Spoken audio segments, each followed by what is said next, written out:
Menga qara ukan. Endi meni eshit. Ayolingni ko'p zulm qilib, uni xorlab yuborsan. Bo'larsh bo'ldi. Nima bo'lgan taqdirda ham u farzandlaringning onasi.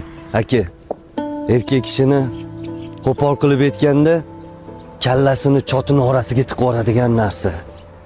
Qaddini bukadigan narsa o'z ayolini iflosligi. Mana ayolim bo'lsa ham sizga qilgan nohaqligini kechira olmayman.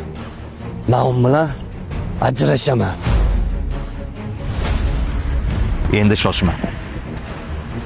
Bizni bu dunyoda nimaiki gunoh qilsa, Alloh bizani kechiradi. Bizni kim bo'lmizki bizni kechirmas u.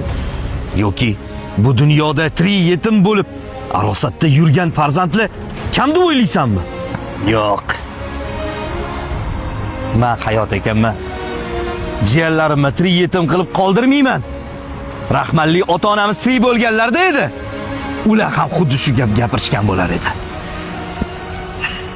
Agar meni aka deb gaplarimni hurmat qilsang, ayolingga qotgan zulmlaringni to'xtat.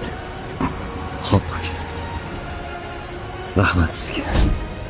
Niqob kiygan mehribonsiz biz uchun o'lib tirilgan, yordam qilganday bo'lasiz, u ham sahnalashtirilgan. Siz o'ynayotgan bu rolni ko'raman, sabrim yetguncha yig'lab qarsak chalgim kelar, qo'llarim sinib ketguncha. Tan olgingiz kelmas, biroq yomon yo'lda siz bilasiz, tanangizni bosib titroqsiz qachon tavba qilasiz. Almashtirmang yetadi-da, asl yuzingizda qoling, bu hayotning ertagida ermak emas erkak bo'ling.